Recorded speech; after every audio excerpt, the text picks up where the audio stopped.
जोहार सानाम को चेक लेका मेना पिया आशा दिन जो तोड़ बेस तेगे नापाय तेगे मेना पिया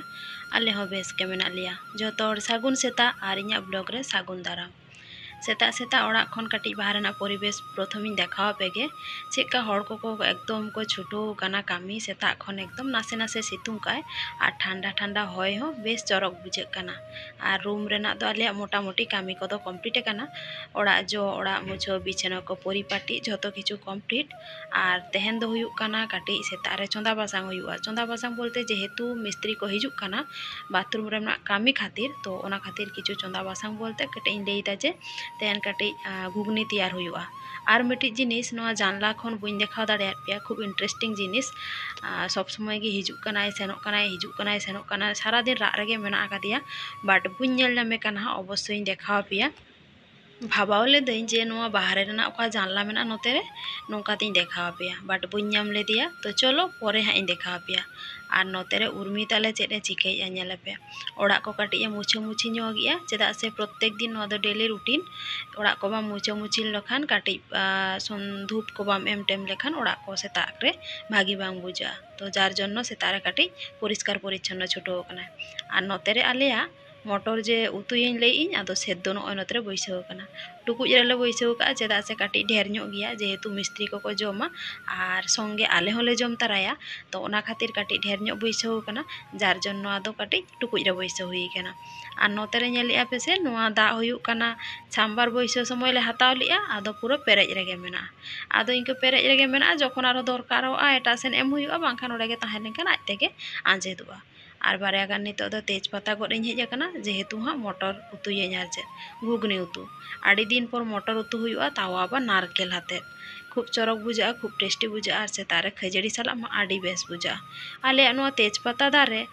लातार रेना साकाम को दो तिजु को जमिया और चेतान ना साकाम को दो बेस गया तो खूब जास्ती दो बुñ गद लिया चेदा से परिमाण मतो गदाले जखन दरकार तखन गेले गदिया बांखान जास्ती गद काते न बेकार दो काते कोनो लाभ बाचुगा और बेरेल आड़ीगान हड़ आबो मा ओकाबो किरिña बाजार रे ओना मा सब समय माने रहोड़ा ᱧᱟᱢᱚᱜᱼᱟ बाट बेरेला तेजपाता ते मिदा उतु काते नेल पे आडी टेस्टी बुझा संपूर्ण आलादा फ्लेवर बुझा आर चेद और तारपरे हुयुक काना तेजपाता गद आउ काते नितो मटर उतु ᱧa कमप्लीट काना और नय नेल पे कुची कुची काते नारकेल ले एमाका तीन चरक और सोटा जा राकाब काना उतु और चूल्हा रेना उतु बड़ाई गया पे काटी टेस्टी ᱧᱚᱜᱚᱜ गया बेस आले नोतरे मटर उतु कमप्लीट एखन मिस्त्री तीरे को हिजुआ ओना आशा रे तारपरे हां ले जमा नोतरे उर्मी सेता सेता हुयुक काना लुगड़ी को बारे गाना आयरनिया चेदा से मांग दिन आयुब समय कारेंट ठीक ठाक बांग ताहें काना तो जार जन्नो आदो आयरन बांग हुई लेना तो ओना खातिर नितो दुड़ुब काना चेद कोतारे बोका काना के जानी बुñ ले दाड़िया काना और तारपरे आपिन लिया पे ताहें से इंटरेस्टिंग जिनिस नुई नय नेले पे चेका ओना कांच रे आजा छाया नेल नामेया जार जन्नो सब समय गे हिजुक काना सब समय गे तोबा गेदाय सब समय हेज रेगे मेना आकादिया सेन रेगे मेना आकादिया रा रेगे मेना आकादिया मोटामुटी आले तो सेता जापिद खन तो नुई गे होहो बेरेद लिया प्रत्येक दिन हाँ तो बेस भागे बुझा सेता बेरेद कान में ठक ठक ठक ठक आजा रा एम आजमा हाँ हुरिम आजमा प्रत्येक दिन एई अवस्था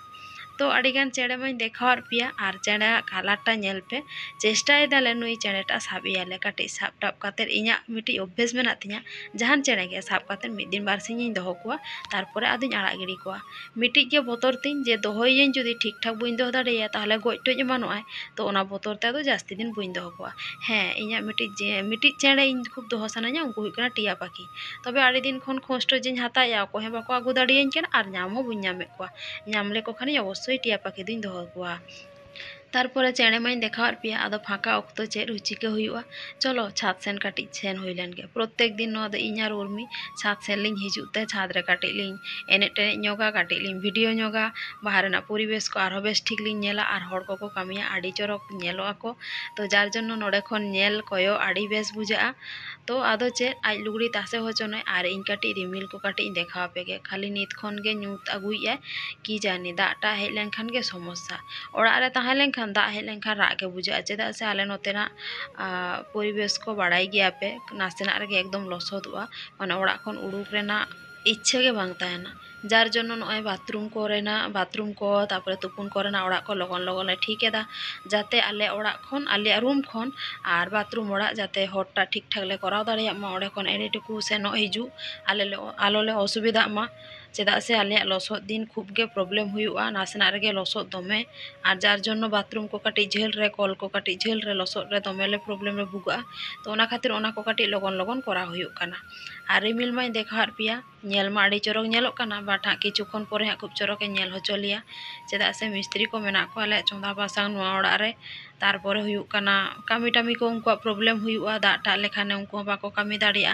और आले हो जेहेतु जास्ती दिन बाले ताहेना तो लगन लगन ले चेष्टा आलिन 3 दिन ले ताहेना इन दिन रे कामी लेखान कमप्लीट लेखान भागिया ताहले चेद को लागा बांग लागा ताहले आलिन लिन आगु दाड़िया कोआ मिटी सुविधा आर चेद तारपरे नॉय छात खन हेज काते नितो दो हुयुक काना जेहेतु सेता खजड़ी को जमा तो ओना खातिर शसा को पियाज को चनाचुर को नारकेल को काटी साजाव ᱧᱚᱜ ᱤᱧ प्लेट रे जतो हर लागी और दीदी दो और उर्मी दो मन हुई घुगनी हानते रे किन लुइया इन दो नोते रे ततक्षण नोआ को साजाव लगे सेता रेना तारपर हुई कना जमटम काते आर वीडियो कंटिन्यू बांग हुई लेना नोआ को हुई कना तिकिन रेना उतु चच्चड़ी पटल भाजा आड़ा भाजा और उतु हुई कना नोते रे बिली रेना झोल बेस तेहना उतु दो हुई कना निया कोगे तो चलो आले जमटम लगे और बिली रेना झोल नेले पे पूरा एकदम झाल झाल आरा आरा को उतुका तो चलो तेहना वीडियो नोड़ेगिन मुचाद लगे चेक लेका पे बुझाव किया अवश्य कमेंट काते बाड़ाय हचुኝ पे जतो हड़ बेस्ते ताहेन पे नापायते ताहेन पे नापाम हुयुआ परेर ना ब्लॉग रे जोहार।